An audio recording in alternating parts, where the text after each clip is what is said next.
Well, here's the update that everybody's been waiting for. It's the Stage 3 update for my S5. Stick around and see what's up.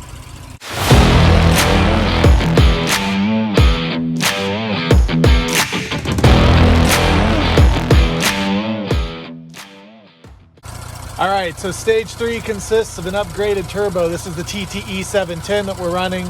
We've got some other new parts on here from IE. We put on the downpipe from Integrated Engineering. We've got the turbo inlet from Integrated Engineering, along with the intake from Integrated Engineering. We've also got the intercooler from Integrated Engineering going on, and there'll be install videos for some of those coming up soon, along with reviews we have. All right, so one of the things we have on here that's interesting is the Funk Motorsport turbo blanket. So this helps with heat shielding, keeps all the heat in the turbo as opposed to out in your engine bay. It's a pretty worthwhile upgrade. I've read a lot of literature on this. One thing I know for sure is it looks really good. Stage 3 consists of an upgraded turbo predominantly. You've got all the other bolt-ons that go with Stage 2, but mainly we focus on upgrading the turbo. It's a hybrid turbo, meaning it uses the stock turbo casing and then the upgraded internals. In this case, I went with the TTE710 from the turbo engineers. It came highly recommended from most of the tuners that I talked to, and specifically Integrated Engineering, who we're working through some beta testing on for this platform right now. So the install for this Stage 3 isn't really that difficult, but there's always those couple of bolts. It took a while. In this case, it ended up taking me about 10 hours to get the whole turbo swapped. Partially because we were videoing it for the install video, and doing a few other things, and just really making sure we take our time. But like always, there's a few of those bolts that always take some creativity, blood, sweat, and tears to really get to and get on, get off.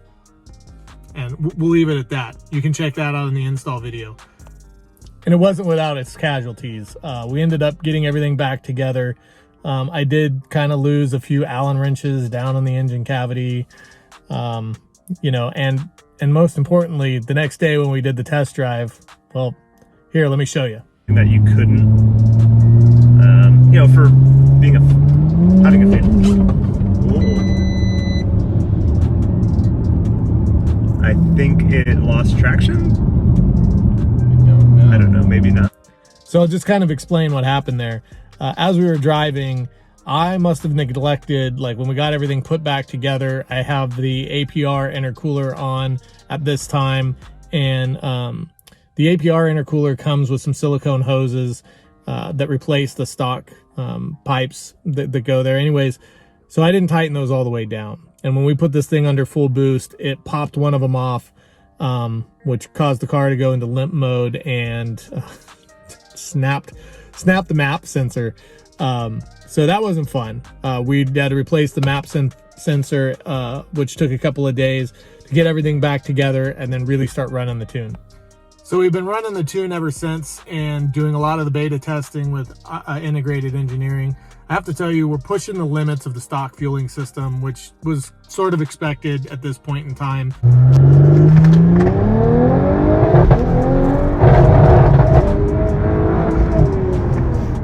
The power increase is great. The drivability is awesome.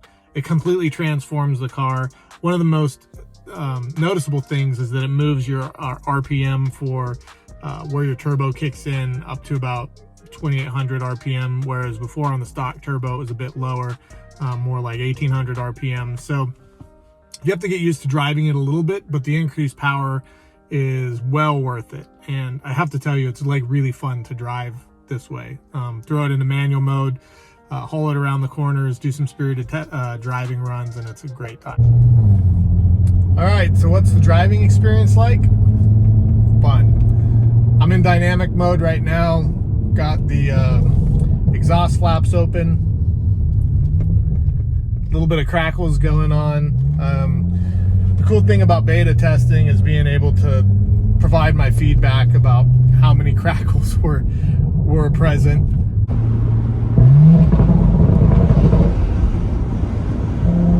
The fun part about the way it drives now is you really feel a little bit more connected to the driving experience in this car.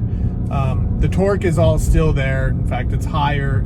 It just hits in a little bit different place.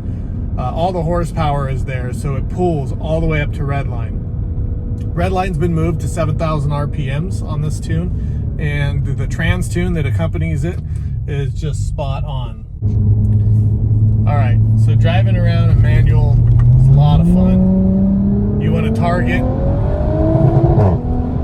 above 3,000 RPMs. You can hear us hitting the limit of the fuel pump. We've got the upgraded high pressure fuel pump on the way. One from ORT should arrive probably next Tuesday or Wednesday, so I'll have upgraded files after that, and then might be testing the APR fuel pump and eventually IE's fuel pump when it comes out, just because there's differences in the increase provided by each of those options. So IE's going to tune potentially to support both.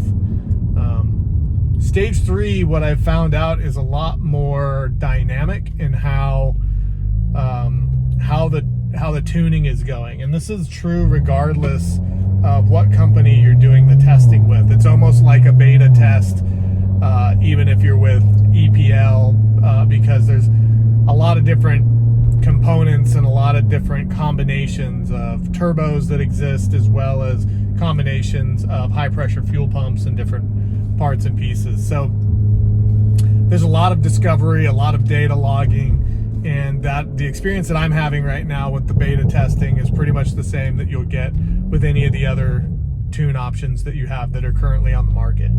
034 is going to have one that'll be coming out soon, and I think it's going to be a little bit more prescriptive. So they'll recommend a turbo, they'll recommend all the parts and pieces that go along with it.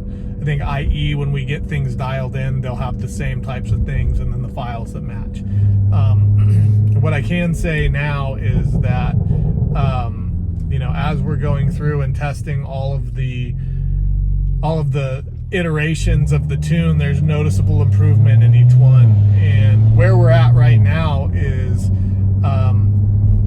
a really good tune. It's really like the fine tuning of the specifics.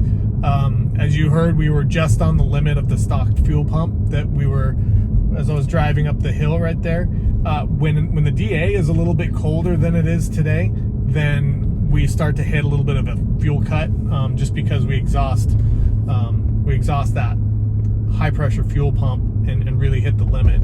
And so refining that, getting the data logs to integrated engineering has been super important.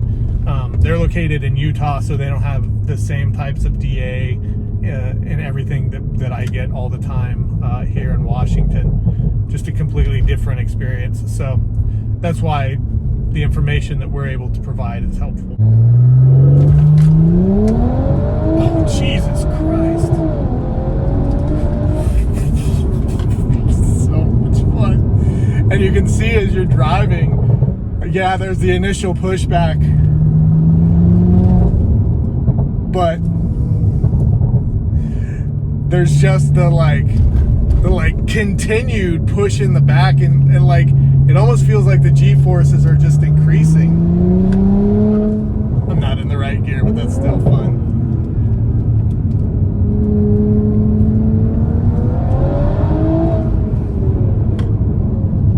So crazy. I don't know how any of that translated on camera. But man, that's a lot of fun.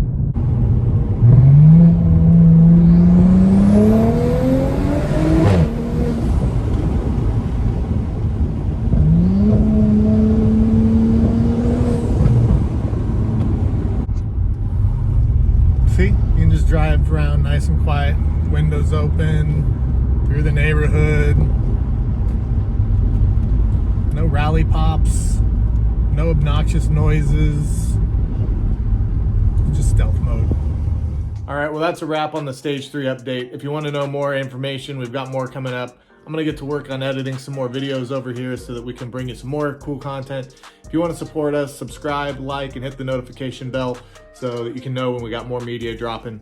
And if you want to help support us monetarily, you can head over to the website at vaguh.com and pick up some of your own merch. It helps us purchase more parts, and make more videos. Thanks a lot. Have a good one.